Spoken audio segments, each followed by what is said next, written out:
What if the Apollo 18 mission to the moon hadn't been canceled by the U.S. government?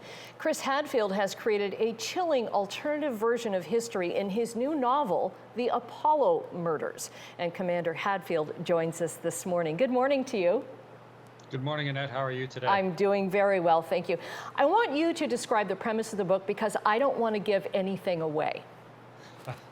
As you say, it's alternative history thriller fiction set in 1973. There were some amazing real-world events going on then, not just the end of the Vietnam War and Watergate and all that, but the Soviets had a secret armed space station called Almaz, and that's real, and it mysteriously failed. And then they had a secret rover driving on the moon, and it also mysteriously failed in the spring of '73. And so I wove this plot of Apollo 18 in amongst all of those real world events. And the reaction has just been terrific all around the world. I'm really pleased to see how people are enjoying the Apollo murders. Right. Just yesterday, the Times of London lists it as one of the best new thrillers out there.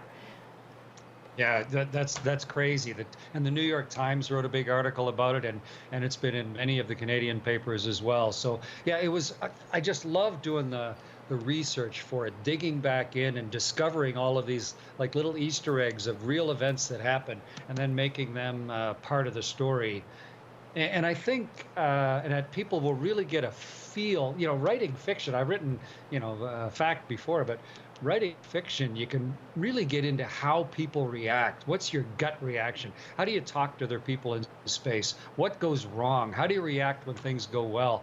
It sort of seeps into you, hopefully, as you read the book. You really get a feel for just what it's like to live and work in a place as isolated and remote as on board a spaceship. Right, and I think the reason it works so well is because as you're reading along, you know, okay, he knows what he's talking about. He knows what it's like to throw up in a helmet, or he knows what it's like to, use the facilities up in space. And as you say, all of the things that the Russians were doing, that they were eavesdropping on the Apollo missions, and I'm sure the Americans were eavesdropping on the Russians as well. But the Russians never sent a human being all the way to the moon, and so the fact that I found out that they were listening to every word coming back from Apollo, all the Apollo missions that went to the moon, because I lived in Russia for about 5 years and I was NASA's director there, it really gave me a lot of insight. And recently there's been a lot of declassified documents as well, which I could then work into the plot of the Apollo murders.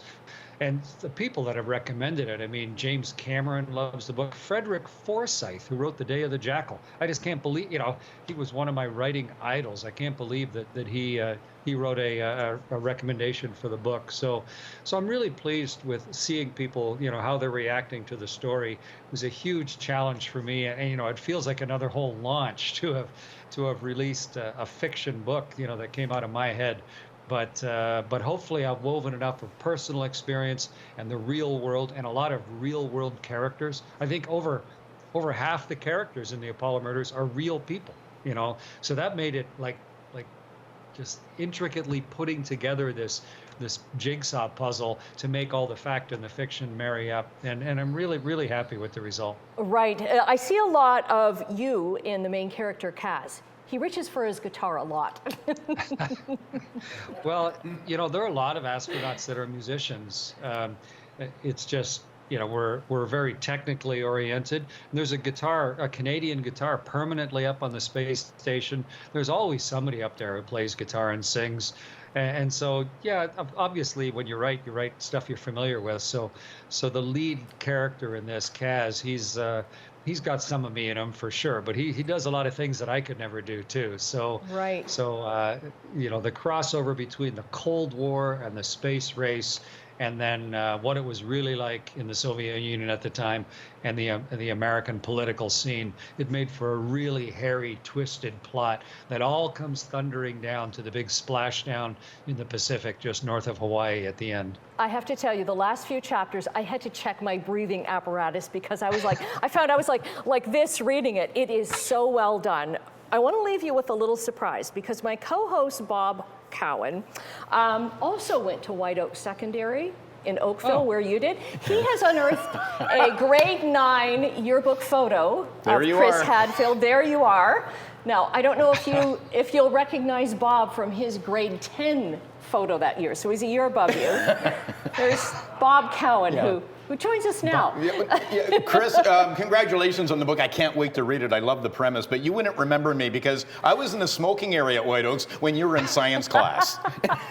But I think we might have ridden the same bus because you were just a couple of concessions up Highway 25 from our family farm. Nice to meet you Bob, virtually. You were one of my idols because you had the cool hair. That's You had cool awesome. hair. I mean, you had it going on. But I still remember that Hawaiian shirt that I'm wearing in that picture. It was yellow and gray. I still remember that shirt today. But yeah, thank you very much for bringing that picture up. I appreciate it. Okay, Commander Chris Hadfield, a delight to chat with you. And the book, The Apollo Murders, out now. Thank you. This is ground control to Major Tom.